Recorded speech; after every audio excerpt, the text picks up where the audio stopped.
Hello everyone, welcome back to our trigonometry class. Today I'm going to go over section 4.5. I will be talking about simple harmonic motion. So pretty much the simple harmonic motion is the motion of some particle if it's oscillating, moving back and forth periodically. And examples of those are like pendulum. Okay, you hang some kind of weight in here and then you just push aside a little and then that pendulum gonna keep going back and forth. Okay, or you may have a spring.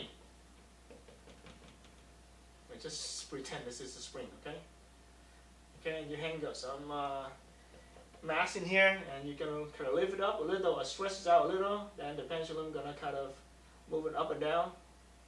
Okay, keeps moving up and down.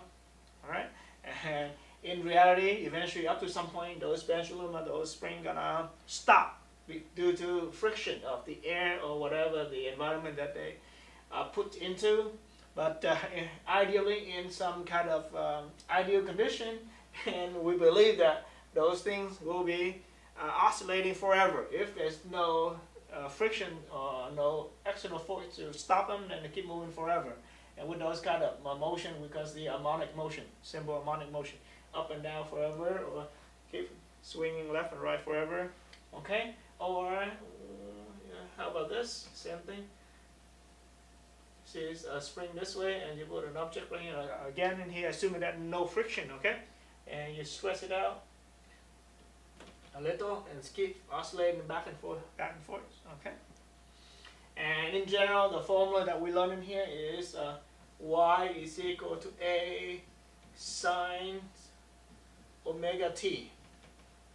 Sine or cosine, either way, because sine and cosine are different by pi over 2, so you can choose either sine or cosine. All right, and the amplitude is absolute value of a, positive numbers. See how far it's going to go. Okay. And omega, gonna tell you like the p value, the b value we learned before. Is gonna give you the period. Period will be denoted by letter p. Then capital P is 2 pi over the omega. Okay.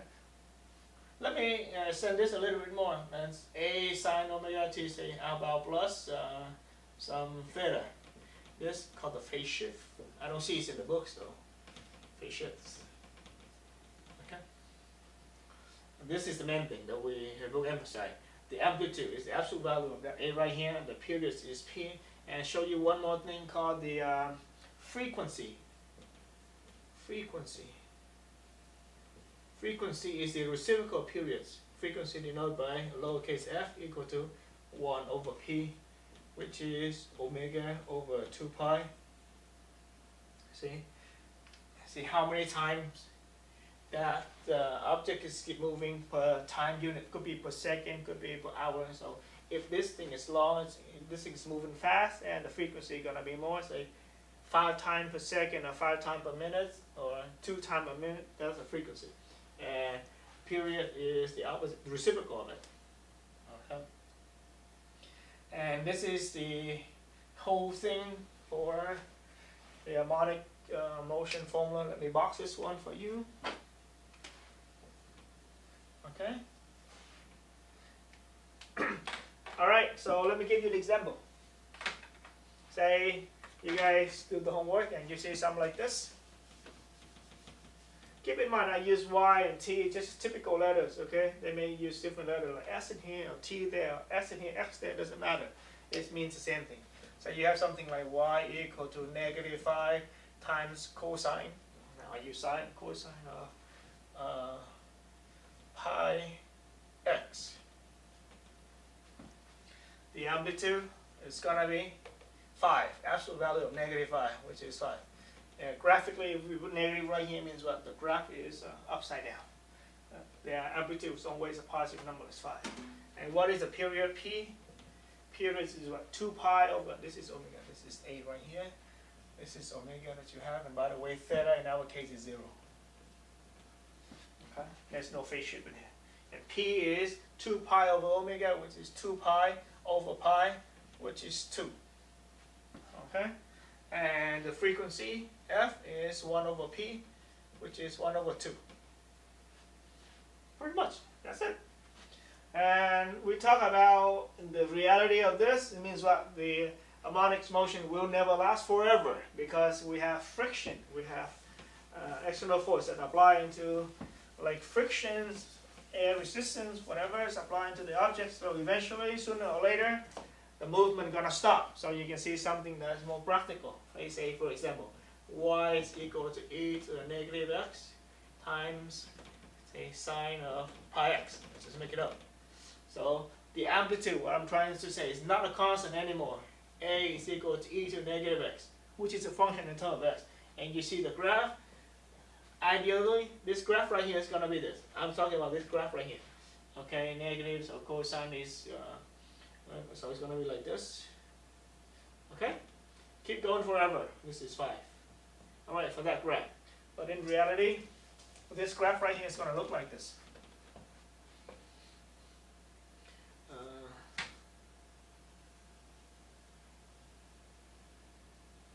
Going down. See what? Think of x. X value is like the time t on the x. Okay? When x getting bigger, the amplitude is going to get smaller and smaller, and eventually it's going to stop. Like it's going to be flat. Okay? That's more practical.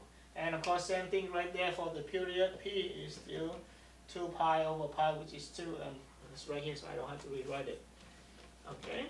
And this example is more practical, and if you want to make it oscillating up and down more, then you try to keep that amplitude as close to the original one as possible and keep moving for a long time. Okay? And depends on the environment. Think of it.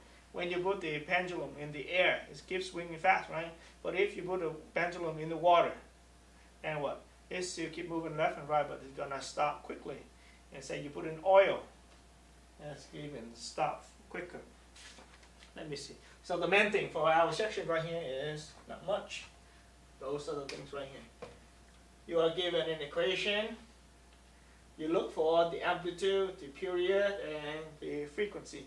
And if possible, they may ask for phase shift, but I don't think they ask you this in our textbook. So it's just additional things. All right. You know, period, reciprocal of it, gonna give you the frequency. This number in front, and keep in mind that the amplitude is always a positive number, okay? So you have to put the absolute value, make it positive. And the negative right here, as we talked before, in graph transformation, it means what? You flip the graph upside down. That's all. So this is a pretty short section, short video clips on section 4.5 because we only cover a couple of things. And this also graph up chapter 4 from 4.1 to 4.5. Thank you very much for watching, guys. Should you have any question, please don't hesitate to ask. Have a good day.